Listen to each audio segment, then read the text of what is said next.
Coba perhatikan kelakuan si pengangguran berat ini, kawan-kawan. Mas Anies selalu saja mengomentari masalah tanpa solusi. Nyinyir aja kerjanya. Coba perhatikan anjing lapar, guys, ya. Dia lagi menggonggong, ya. Anjing kalau lagi lapar tuh jual mulut tuh di media, ya. Kasihan banget. Kalau dia tidak menggonggong, dia tidak bisa makan. Ya, itulah kelakuan anjing peliharaan, ya. Kamu bilang abah kami, ya, nyinyir tanpa solusi. Sudah dikasih solusi, ya. Tinggal otak lu main apa enggak, ya. Kalau rakyat menyinyir itu boleh. Kalau rakyat mengkritik diizinkan. Karena apa? Sebelum orang jadi presiden, fasilitas sudah disiapkan, ya. Jadi otak lu pakai tuh, bangki, ya. Makanya jangan jadi anjing kamu di sini. Setahun sudah pemerintahan baru ini berjalan. Pak Presiden baru saja bilang bahwa angka pengangguran terendah sejak tahun 98. Bagus dong kalau gitu. Tapi kenapa obrolan sehari-hari yang kedengarannya malah sebaliknya? Susah cari kerja, lowongan seret, PHK di mana-mana. Nah kok bisa? Ya memang sebenarnya kita tidak bisa ya berhenti di satu angka saja. Di lapangan ceritanya jauh lebih kompleks. Misalnya nih, kalau kita mau lihat data lebih dalam lagi. Satu, pengangguran absolut itu justru naik. Jadi persentasenya memang turun. Tapi jumlah orang nambah. Kan angkatan kerjanya membesar. Nah kita kejar-kejaran tuh di situ. Lalu kedua, kualitas kerjanya melemah. Maksudnya apa? Gini, pekerjaan yang sifatnya part-time jumlahnya nambah. Sementara yang full-time jumlahnya berkurang. Nah, banyak yang dihitung itu disebut sebagai bukan pengangguran, padahal mereka itu kerja part-time dengan jam kerja dan penghasilan yang amat tidak layak. Yang ketiga, mayoritas pekerja kita, 60% masih kerja informal. Kalau informal itu artinya apa? Upahnya cenderung rendah, tidak punya perlindungan sosial, tidak punya perlindungan hukum yang cukup. Terus keempat, pengangguran anak muda tetap paling tinggi. Anak muda itu paling semangat, tapi paling sulit masuk ke tempat kerja. Coba perhatikan kelakuan si pengangguran berat ini, kawan-kawan. Mas Anies selalu saja mengomentari masalah tanpa solusi. Nyinyir aja kerjanya. Mas, nyinyir bukan modal jadi presiden, ya. Bukan modal jadi presiden. Saya menjadi kasihan dengan para pendukungnya ini dan Mas Anies juga, ya. Mungkin kalau Mas Anies tahu, bisa jadi para pendukungnya ini sedang reposisi sekarang. Kenapa? Karena mual ngelihat kelakuan Mas Anies ini, ya. Ngoceh. Kalau anak Gen Z bilang itu yeping, ya. Nah, by the way, itu Mas Anies tebal sekali bedaknya itu. Ngangguran, ngomongin nganggur, dia sendiri nganggur. Ya, jadi anjing kau mencuap-cuap doang, ya. Justru otak sampah kamu yang tidak bisa memberi solusi tentang bagaimana keadaan negara ini, ya.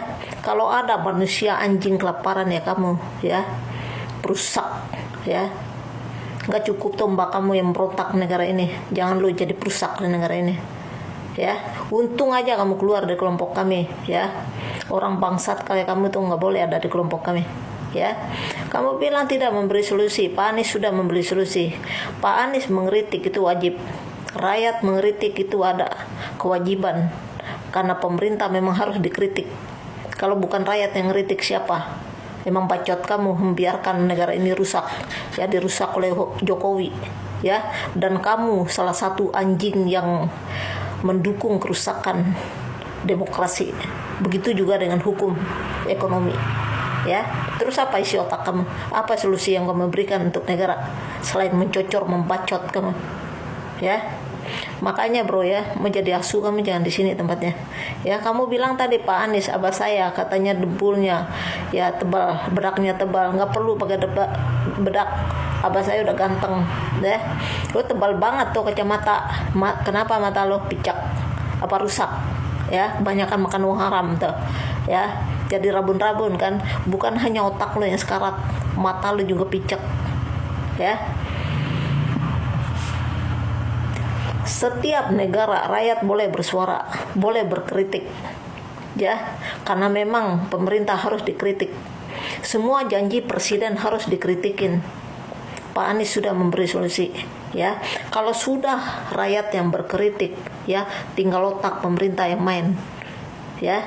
Apa yang salah, apa yang kurang dari pemerintahannya, itu yang harus dimainkan oleh otaknya pemerintah. Kalau sudah dikritik oleh rakyat, ya. Kenapa kamu anti kritik, ya? Kayak PKI aja kok anti kritik, ya. Kamu bilang nggak saya pengangguran.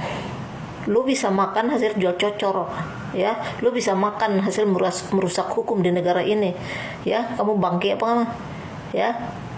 Asu aja bisa jaga kandang tuh. Bagaimana dengan otak kamu, ya, yang membenarkan kerusakan hukum di negara ini yang dilakukan oleh Jokowi. Sekali-kali lo ini tuh video gue, ya.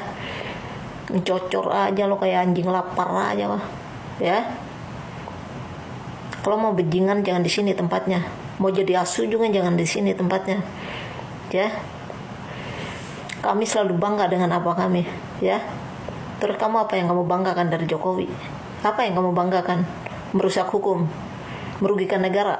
Itu yang kamu banggakan. Itu standar isi otak kau, ya. Kami selalu bangga dengan apa kami, ya. Kenapa kami tidak bangga?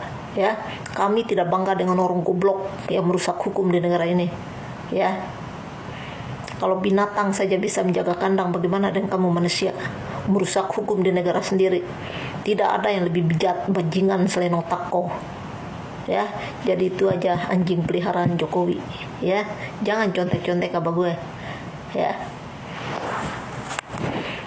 Dempul-dempul, abah gue nggak perlu pakai dempul, udah ganteng, udah gagak, ya. No, lihat tuh muka lo, ya. Tepat dempul kayak lo pernah lihat tuh wajan gue tuh, ya, untuk masak, ya. Itulah muka lo, ya. Pakai kacamata hitam, mata lo picek tuh, ya. Kebanyakan makan uang haram kan, dari sekarat tuh mata, ya. Jadi itu aja, ya, hewan peliharaan Jokowi. Kemarin bangga tuh jadi ternak Mulyono, setelah dibilang binatang peternakan, ya, malu dia. Itulah kalau asu, ya, cuma bisa menggonggong toko, ya. Jadi itu aja, ya. Jangan lu contek-contekin abah gue, ya. Abah gue duduk manis karena ada gue di sini, ya. Nih anak abah nih, ya. Soal otak lu cuma jempol kaki gue, ya.